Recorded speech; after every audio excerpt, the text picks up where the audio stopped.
जितने भी छात्र छात्राएं क्लास 9 के फर्स्ट सेमेस्टर के एग्जाम दे रहे हैं तो उनका 27 जुलाई को मैथमेटिक्स का पेपर होने वाला। तो जो मैथमेटिक्स यानी गणित का उनका ओरिजिनल प्रश्न पत्र को लेकर आ चुके हैं फर्स्ट सेमेस्टर एग्जाम का। तो जितने भी क्लास 9 के छात्र हैं वो वीडियो में अंत तक बने रहेंगे और जितने भी छात्र छात्राएं क्लास 9 के मित्र हैं सभी के पास आप लोग इस वीडियो को आप लोग ज़्यादा से ज़्यादा शेयर कर दिएगा, ठीक है। तो आज की वीडियो में आप लोग को बताएंगे मैथ का जितना भी ऑब्जेक्टिव है सभी का आंसर की बताएंगे, साथ ही साथ आपको बताने वाला इसका PDF है वो आपको किस तरह से आपको प्राप्त होने वाला है, कहाँ मिलने वाला, सभी चीज़ों को बताएंगे। तो वीडियो में अंत तक बनेगा और सभी दोस्तों के पास आप लोग शेयर कर दीजिएगा। तो देख सकते हैं मैथ का क्वेश्चन आपका 100 मार्क्स का मैथ का एग्जाम होगा, 3 घंटा 15 मिनट का आपका समय मिलने वाला है मैथ का एग्जाम के लिए। तो चलिए हम लोग बात करेंगे सीधा बस सुनिश्चित प्रश्न जो कि खंड आ में दिया गया। खंड ब में आपका यहाँ पे क्या दिया गया है, विषयनिष्ठ प्रश्न यानी सब्जेक्टिव प्रश्न रहेगा। तो आप लोग चैनल को सब्सक्राइब करके रखेंगे क्योंकि इसके बाद आने वाला सब्जेक्टिव का प्रश्न भी आप लोग के पास सबसे पहले पहुंचे। तो पहला प्रश्न बोला गया कि सबसे छोटी अभाज्य संख्या है। तो सबसे छोटी अभाज्य संख्या कौन सी होती है? तो सबसे छोटी अभाज्य संख्या याद रखिएगा 2 होती है, 1 नहीं होती है, क्योंकि 1 न तो भाज्य संख्या ना ही अभाज्य संख्या, याद रखना है। सबसे छोटी अभाज्य संख्या क्या होती है? 2 होती है। अभाज्य संख्या क्या होती है? जो एक और अपने संख्या के अलावा किसी और से न विभाज्य हो उसको हम लोग अभाज्य संख्या बोलते हैं। तो देखिए ये क्या हो जाएगा, अभाज्य संख्या हो जाएगा। तो क्या होगा, सबसे छोटी अभाज्य संख्या 2 हो जाएगा, ऑप्शन नंबर बी हो जाएगा। अगला है निम्नलिखित में से पाई का सन्निकट मान क्या हो जाएगा? निम्नलिखित में से पाई का सन्निकट मान कितना होता है? 22/7 होता है और यही क्या होता है 3.144 के बराबर भी होता है। तो ऑप्शन नंबर सी करेक्ट हो जाएगा 22/7। अगला है बहुपद -2x² + 3x³ + 7 का घात क्या हो जाएगा? आप लोग से इसका घात पूछा है तो घात कितना घात हो जाएगा? तो देखिए इसको हम लोग जब सरिया लेंगे तो 3x³ हो जाएगा -2x² + 7 हो जाएगा, ठीक है। तो इसका घात आप लोग से पूछा है तो इसका घात क्या हो जाएगा, ठीक है। इसका घात आप लोग से पूछा है इसका घात कितना है? इसका घात 3 हो जाएगा, option number B correct answer हो जाएगा 3 घात। अगला प्रश्न देखेंगे निम्नलिखित में से कौन 2/3 का दशमलव प्रसार है? ऑप्शन में देगा इसमें से बोला कि दशमलव प्रसार 2/3 का क्या हो जाएगा? तो 2/3, ठीक है, यानी हम लोग 2 में 3 से भाग देंगे तो कितना हो जाएगा? देखिए हम लोग पॉइंट लगाएंगे तो यहाँ पे 0 हो जाएगा तो कितना हो जाएगा? 6 × 18 तो 6 बार में तो 0.6 आएगा। इसका दशमलव प्रसार कितना है? 0.6। तो ऑप्शन नंबर बी इसका करेक्ट हो जाएगा। अगला क्या है, a² - b² का फार्मूला पूछा गया आप लोग से। तो क्या होता है a² - b² का? तो a² - b² का फार्मूला क्या होता है? एक और a + b होता है इंटू a - b होता है, ठीक है, a - b होता है। तो कौन सा ऑप्शन हो जाएगा? तो ऑप्शन नंबर बताइए इसमें क्या हो जाएगा? a + b into a - b, option number B correct answer हो जाएगा। अगला है आंकड़ा दिया गया 10, 15, 39, 24, 36, 89, 55, 60 का परिसर क्या हो जाएगा, ठीक है। इसका आप लोग से परिसर पूछा तो परिसर निकालने के लिए हम लोग क्या करते हैं? सबसे बड़ी संख्या और सबसे छोटी संख्या को माइनस कर देते हैं। सबसे बड़ी संख्या इसमें से क्या है? 89 है तो 89 करेंगे, 89 हमारे सबसे छोटी क्या है? 10 है तो घटाएंगे तो कितना हो जाएगा? 79 यानी 79, जिसका परिसर कितना हो जाएगा? 79 हो जाएगा। तो option number C correct answer हो जाएगा 79। अगला है यदि बहुपद px का एक गुणनखंड x - 4 हो तो p4 किसके बराबर हो जाएगा, ठीक है। अगर कोई px, ठीक है, px कितना है? x = 4, x - 4 है तो आप लोग अगर p यहाँ पे 4 बोला गया तो कितना हो जाएगा? 4 - 4 = कितना हो जाएगा? 0 हो जाएगा। इसका सही आंसर 0 हो जाएगा। 7 का ऑप्शन नंबर ए करेक्ट हो जाएगा 0। अगला हम लोग देखते हैं क्या है, निम्नलिखित में से 105 डिग्री का समपूरक कौन होगा? 105 डिग्री का समपूरक क्या होता है? तो 105 डिग्री का समपूरक कितना होता है? देखिए तीनों कोनों का कितना होना चाहिए? 180 डिग्री होना चाहिए। तो हम लोग 75 इसमें ऐड करेंगे तो कितना हो जाएगा? 180 हो जाएगा। तो बिल्कुल यहाँ पे समपूरक कितना हो जाएगा? 75 डिग्री। तो कौन सा ऑप्शन हो जाएगा? तो ऑप्शन नंबर सी करेक्ट हो जाएगा 75 डिग्री। अगला है कि वर्ग अंतराल 30-40 में निम्न सीमा क्या है? आप लोग से वर्ग अंतराल दिया गया 30 से 40 में, इसमें से निम्न सीमा पूछा है तो निम्न सीमा क्या हो जाएगा? देखिए 30 से 40 है तो निम्न सीमा हम लोग इसको क्या बोलते हैं? निम्न सीमा बोलते हैं। और इसको क्या बोलते हैं? उच्च सीमा बोलते हैं। तो आप लोग से निम्न सीमा पूछा गया तो क्या हो जाएगा? 30 हो जाएगा। तो ऑप्शन नंबर क्या हो जाएगा? तो option number A correct answer हो जाएगा 30। अगला है 87 का में 87 = 11 × 7 + 10 में शेषफल क्या है, ठीक है। तो आप लोग यूक्लिड डिवीजन एल्गोरिथम से आप लोग CF निकालेंगे तो आप लोग पता होगा क्या हो जाएगा? 11 7 77 हम लोग 7 से भाग दें तो 11 बार मिलेगा और यहाँ पे शेषफल कितना बचा? 10 बचा। तो हम लोग शेषफल वो पूछा गया कि शेषफल यहाँ पे कितना है? तो 10 है। तो option number C correct answer हो जाएगा 10 हो जाएगा। अगला है चतुर्भुज के चारों कोनों का योग कितना समकोण होता है? चतुर्भुज के जो चारों कोनों का जो योग होता है ये कितना होता है? चतुर्भुज के चारों कोनों का योग कितना होता है? 4 समकोण होता है। Option number D correct answer हो जाएगा 4 समकोण।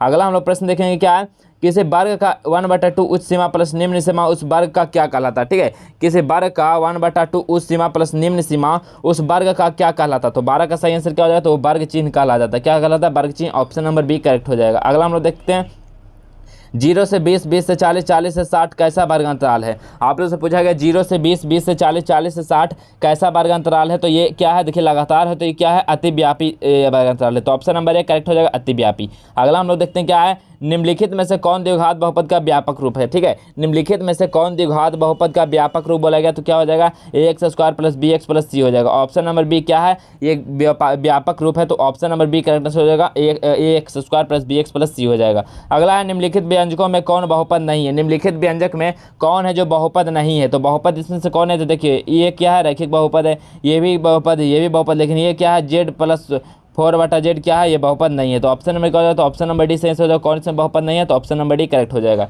अगला है यदि एक समबाहु त्रिभुज का क्षेत्रफल अगर 4/√3 वर्ग मीटर है तो इसकी एक भुजा की लंबाई निम्नलिखित में से कौन होती है। एक भुजा की लंबाई इसका क्या हो जाएगा, 4 मीटर हो जाएगा। ठीक है, 4 metre, option number C correct answer हो जाएगा, 4 मीटर। अगला हम लोग देखते हैं प्रश्न क्या है। अगला प्रश्न है कि 3 सेंटीमीटर वाले घन को 1 सेंटीमीटर किनारों वाले 27 घनों में काटा गया। बताइए कि 27 घनों का कुल क्षेत्रफल निम्नलिखित में से कौन होगा। तो कितना हो जाएगा, तो 162 वर्ग सेंटीमीटर हो जाएगा। तो ऑप्शन नंबर ए 17 का करेक्ट हो जाएगा। चलिए अगला प्रश्न हम देखेंगे क्या, बहुपद P X equal to X minus 1 into X plus 1 के लिए P1 का मान क्या हो जाएगा। तो यहाँ देखिए P1 हम लोग जब रखेंगे तो क्या हो जाएगा यहाँ पे, तो 1 माइनस 1, यहाँ पे क्या हो जाएगा 1 प्लस 1, यहाँ से क्या हो जाएगा 1 माइनस 1 जीरो हो जाएगा, इंटू कितना हो जाएगा 2 हो जाएगा, तो कितना हो जाएगा 0। तो कौन सा ऑप्शन हो जाएगा, 0 इसका सही आंसर हो जाएगा। तो option number B correct answer हो जाएगा 0। अगला है दिए गए चित्र में यदि हम लोग एल जो पैरेलल है बीसी के, ठीक है, चित्र दिया गया एल जो पैरेलल है वो बीसी के और ए बी जो है एसी के बराबर है, तो सी का मान यानी सी का कितना हो जाएगा। तो देखिए ये 70, तो ये भी 70 हो जाएगा, तो ये भी क्या हो जाएगा, ये भी 70 हो जाएगा, इसका 70 डिग्री हो जाएगा। Option number A correct answer हो जाएगा 70 डिग्री। अगला क्या है, उस कोण की माप क्या है जिसके संपूरक कोण उसके पूरक कोण का 4 गुना है। बताइए उस कोण की माप क्या होगा जिसका संपूरक कोण क्या है, उसके पूरक का 4 गुना है। तो उसके पूरक का 4 गुना कितना होगा, तो option number D correct answer हो जाएगा 60 डिग्री। अगला प्रश्न है एक घनाकार बक्से का विकर्ण कितना है, √300 सेंटीमीटर है, तो इसका आयतन क्या हो जाएगा। ठीक है, एक घनाकार बक्से का विकर्ण कितना है, √300 सेंटीमीटर है, तो आप लोग से इसका आयतन पूछा गया है, तो इसका आयतन आप लोग निकालेंगे तो 21 का जो सही आंसर कितना हो जाएगा, वो 1000 सेंटीमीटर क्यों निकलेगा। तो ऑप्शन नंबर ए करेक्ट हो जाएगा। अगला क्या है, किसी समबाहु त्रिभुज की एक भुजा की लंबाई 2a सेंटीमीटर होने पर उसका क्षेत्रफल वर्ग सेंटीमीटर निम्नलिखित में से कौन सा होगा। अगर कोई एक समबाहु त्रिभुज है जिसका एक भुजा की लंबाई एक की जगह हम लोग 2a कर देंगे तो उसका क्षेत्रफल क्या हो जाएगा। ठीक है, तो उसका क्षेत्रफल क्या हो जाएगा बाबू, तो उसका क्षेत्रफल हो जाएगा √3 भुजा square. Option number A correct answer हो जाएगा।